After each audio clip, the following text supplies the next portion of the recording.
Welcome to the debate. On February 28th, 2026, the geopolitical tectonic plates of the Middle East shifted violently and, frankly, decisively. Today, we are looking at the unprecedented joint military campaign executed by the United States and Israel against the Islamic Republic of Iran. Right. And just to set the terminology we'll be using, the Pentagon designated this Operation Epic Fury, while the Israel Defense Forces called it Operation Roaring Lion. And of course, in response, Iran unleashed a massive wave of retaliatory strikes known as Operation True Promise 4. Exactly. So the central question we are examining today is this. Do these unprecedented decapitation strikes successfully eliminate an existential nuclear threat and, pave the way for regime change from within, Or have they trapped the globe in an escalating regional war with just absolutely catastrophic economic consequences? Right. And I want to establish up front that our analysis today emerges directly from a comprehensive review of the source material.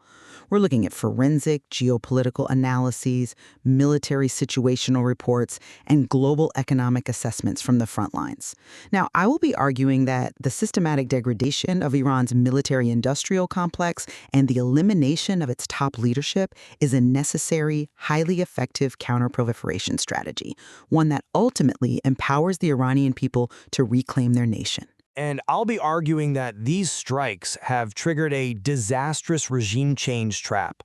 By relying on overwhelming kinetic force, the coalition has plunged the entire Middle East into a multi-front war, cemented hardliner control under the newly appointed Mojtaba Khamenei, and frankly, brought the global economy to the precipice of recession through the effective closure of the Strait of Hormuz.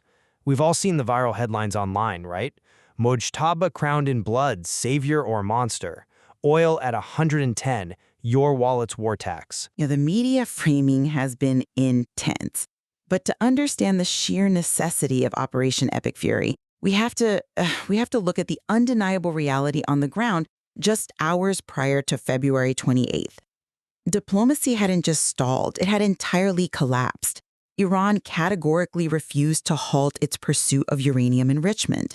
The coalition realized that a completely new paradigm was required, an inside-out approach that took the fight directly to the core of the regime. And from the tactical standpoint, the execution was flawless. Flawless in a purely kinetic sense, perhaps. But we have to define what flawless actually means when we're talking about global stability. Dropping unprecedented ordnance on a sovereign capital isn't just a tactical maneuver. It's a profound escalation. It was an escalation necessitated by an imminent threat. Look at the timeline, the sheer granularity of the operation. At exactly 9:27 a.m. Tehran time, there was a highly coordinated 40-second tactical window targeting the Pasteur Street Leadership House compound. In less than a minute, over 30 precision bunker busters eliminated Supreme Leader Ali Khamenei and over 40 of the most senior officials in the Iranian political and military hierarchy. We've all read the transcripts of the live IRGC chatter leaks from that morning. It was total systemic paralysis. Which was happening alongside the largest B-2 operational strike in U.S. history. Let's pause on that B-2 strike for a second, because the scale of it is just hard to overstate. They deployed 14 GBU-57 massive ordnance penetrators. For anyone unfamiliar, these aren't your standard bombs. These are 30,000-pound bunker busters designed specifically to crack open mountains. To reach the deeply buried nuclear facilities at Fordow and Natanz. And they worked. Forensic reports indicate that 80% of the advanced centrifuge cascades at those sites were essentially vaporized in sequential waves. Over the first 48 hours, the coalition established absolute air superiority, striking over 5,000 targets. We're talking Quds Force headquarters, missile silos, even symbolic sites like Qasem Soleimani's grave. The Iranian Navy has effectively ceased to exist as an operational force. But the tactical precision of dropping bunker busters and vaporizing centrifuges is certainly a display of raw power, I'll grant you that. But military superiority does not equate to political stability. In fact, the immediate blowback across the region demonstrates a profound strategic miscalculation. The moment the coalition struck, the Islamic Revolutionary Guard Corps initiated Operation True Promise 4, shifting from their traditional strategy of strategic patience to a total Gulf kinetic response. But that response was fundamentally degraded. They were firing blind after losing their central command at Pasteur Street. Degraded, perhaps, but highly lethal. This wasn't just a few localized skirmishes. Iran utilized a highly sophisticated mix of liquid and solid fuel ballistic missiles in 16 distinct waves. 16! They used Khorramshahr and Fateh hypersonic missiles, weapons specifically designed to maneuver unpredictably at extreme speeds. And we saw Fateh missiles actually pierce the multi-layered Arrow and Patriot air defense systems over the United Arab Emirates. Which air defenses largely intercepted. Largely, but not entirely. And in modern warfare, a 5% failure rate in air defense means devastating casualties. They struck Al Udeid Air Base in Qatar, the Al Dhafra base in the UAE, the NSA headquarters in Bahrain. We saw drones hit the Shuaiba port in Kuwait, where tragically 7 U.S. service members were killed. These are critical hubs for global security, and all were pulled directly into the line of fire. The operation utterly failed to bring about a democratic dawn. Instead, it provoked a wartime succession, placed the hardline Mojtaba Khamenei in supreme power, and sparked a global energy crisis. I see why you think that, but let me give you a different perspective on the military realities here. You bring up the 16 waves of Operation True Promise 4 as evidence of strategic blowback, but we have to evaluate the long-term degradation of the adversary. The strikes successfully neutralized the Iranian conventional threat in a way that years of sanctions never could. CENTCOM assessed that the regime's nuclear and missile capabilities are crushed. The IRGC's capacity to project conventional, sovereign naval power is permanently gone. I come at it from a different way, because focusing solely on conventional military assets entirely misses the nature of modern asymmetric warfare. You point out the destruction of nuclear facilities, but the undeniable fact remains that despite the heaviest bombardment in recent history, Iran still possesses roughly 400 kilograms of 60% enriched uranium, which is currently buried under thousands of tons of collapsed mountain rock. But we don't know exactly where all of it is. The highly specialized scientists who survived the strikes are now scattered. Without the central oversight of a stable atomic energy organization, they might rapidly accelerate a decentralized nuclear deterrent. And speaking of decentralized, the degradation of Iran's conventional military has simply activated their asymmetric networks. Hezbollah remains highly active, opening a massive northern front. Iraqi proxy militias are launching their own drones. Right, but again, you're talking about proxies that had just had their primary funding and supply lines completely severed. The missile production lines that supplied those very hypersonic weapons and drones you mentioned, they have been systematically razed to the ground. Yes, Iran managed to launch a pre-planned retaliatory barrage, but their long-term capability to replenish those stockpiles has been critically, perhaps terminally crippled. They don't need massive, centralized factories to cause global chaos. Iran's reliance on cheap, easily assembled Shahed drones means they can operate in the shadows. The conventional threat may be degraded, but the asymmetric threats have just been fully unleashed across a theater spanning 9 countries. You have Reuters reporting on how these Gulf hits are threatening to drag Saudi Arabia and NATO directly into a ground conflict. But that asymmetric unleashing is precisely the final gasp of a dying regime. And it brings me to the core political objective of this campaign. The decapitation strategy is working. The White House has openly spoken of the unstoppable momentum building on the streets, with President Trump directly addressing the Iranian people, stating that the hour of your freedom is at hand. Pete Hegseth called it a laser-focused decapitation. The Foundation for Defense of Democracy stated clearly that regime change is underway and it is worth the mess. Rhetoric from Washington think tanks rarely translates to reality on the ground in the Middle East. It translates when the apparatus of terror is physically dismantled. We are already seeing the initial results. We have reports of celebratory protests, people cheering the bombs as liberation, breaking out in cities like Sabzavar, and even parts of Tehran and Esfahan the moment the news of Khamenei's death spread. The Iranian people now have a genuinely weakened regime to overthrow. I'm sorry, but I just don't buy that. Let me tell you why. The belief that dropping bunker busters on a capital city will organically sprout a stable democracy is exactly the regime change trap that has defined Western foreign policy failures for decades. Analysts at Brookings have explicitly warned about this. External attacks do not inherently cause regimes to crumble.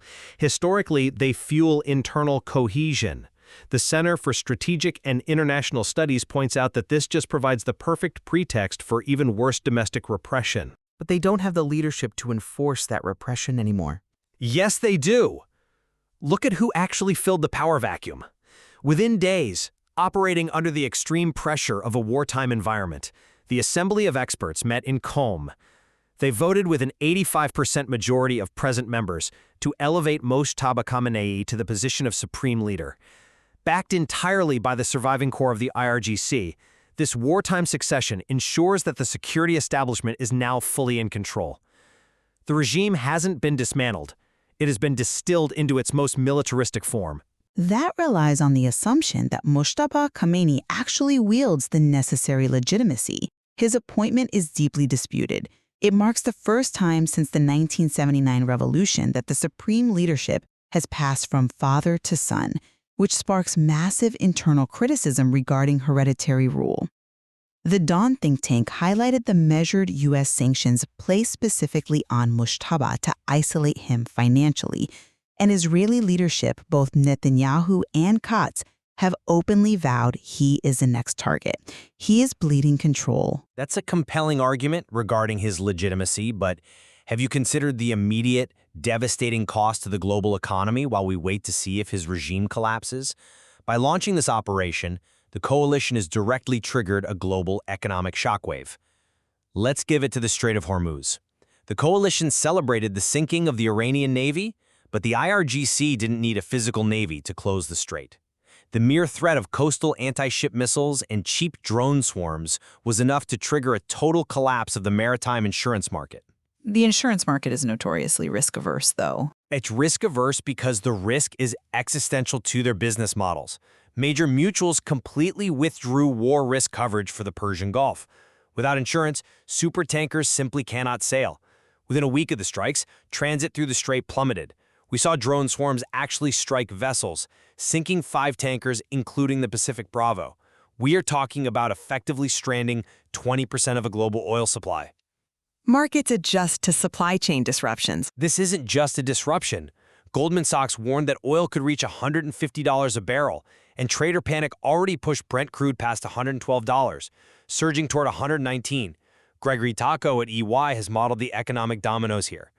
This energy volatility translates directly into global stagflation. In the United States, gas prices are hitting $6 a gallon. That literally doubles the cost of a commute for everyday people. I acknowledge the pain at the pump, but It's not just the pump. In neighboring Gulf states like the UAE, the disruption in imports has caused grocery prices to soar by 40% in a matter of weeks. Families in Texas, families in the GCC, they are watching their savings evaporate. The military success you tout has fundamentally destabilized the global economy. that's an interesting point, though I would frame it differently. No one denies the severity of the economic shock. The surge in Brent crude, the $6 gas, these are very real, very painful impacts for everyday people. But this must be understood as a necessary, short-term pain, required to permanently excise a persistent, long-term threat to global commerce. For decades, the Iranian regime has used the threat of closing the strait as a geopolitical cudgel. And now they've actually closed it. Temporarily, by decisively dismantling their military infrastructure, we are ending that cycle of extortion once and for all. Furthermore, the United States is not standing idly by. The president has ordered the Development Finance Corporation, the DFC, to step in and underwrite the necessary war risk insurance to get commercial shipping moving again. Coupled with the commitment to deploy U.S. Navy escorts to safely guide supertankers through the strait, the coalition is demonstrating the resolve to ensure the free flow of energy to the world. Relying on a U.S. development bank to act as a wartime insurer of last resort, while committing the U.S. Navy to escort commercial vessels in a highly contested, drone-saturated waterway. That is an incredibly precarious, open-ended commitment. The Stimson Center ran scenarios on this, and the economic pain is far from guaranteed to be short-term. The global markets are reacting to the reality that the security architecture of the Gulf has fundamentally failed. Failed? Or is it being aggressively rebuilt? When we weigh the risks, we have to look at the alternative. Allowing a radical regime that slaughters its own people to inch closer and closer to a nuclear weapons breakout was simply no longer a viable option. Operations Epic Fury and Roaring Lion represent a massive, necessary paradigm shift, taking out the apex of the Iranian leadership, thoroughly destroying the deeply buried nuclear sites at Fordow and Natanz, and crippling their vast missile infrastructure. It dismantled the operational capacity of the axis of resistance. Yes, the economic ripples are challenging, but the coalition has successfully eliminated an existential threat. The use of overwhelming kinetic force has undeniably altered the landscape, but it has done so by unleashing deeply unpredictable effects. By choosing the path of decapitation and bombardment, the coalition has dragged formerly neutral Gulf neighbors directly into the line of fire. It has sparked a global energy crisis that threatens to push the world economy into recession. And, politically, rather than sparking a peaceful democratic transition, the power vacuum has elevated Mojtaba Khamenei, a hardline figure entirely reliant on the surviving elements of the Revolutionary Guard. The operation hasn't solved the crisis, it has merely transformed it into a more volatile, decentralized, and economically devastating regional war. What is absolutely clear from our discussion is the profound complexity of the situation on the ground. The security architecture of the Middle East has been permanently fractured. The ultimate fate of the Iranian state, its newly declared leadership under Mojtaba, and its people remains in a highly volatile and unpredictable transition period. Exactly. We are looking at a region fundamentally transformed, where the traditional boundaries of deterrence have vanished entirely, and the global economic implications from the shipping lanes of Hormuz to the grocery aisles in Abu Dhabi will be felt for years to come. Reflecting on these different perspectives, weighing the tangible military efficacy of dismantling a nuclear and conventional threat against the severe geopolitical and economic fallout, it deepens our understanding of the source material.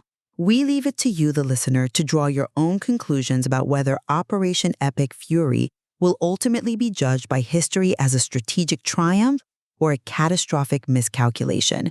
There is much more to explore within this material. Subscribe, read us 5 stars, and share your thoughts on the oil crisis. Does this topple tyrants or bankrupt us? Join us next time on The Debate as we dive into WW3 flashpoints,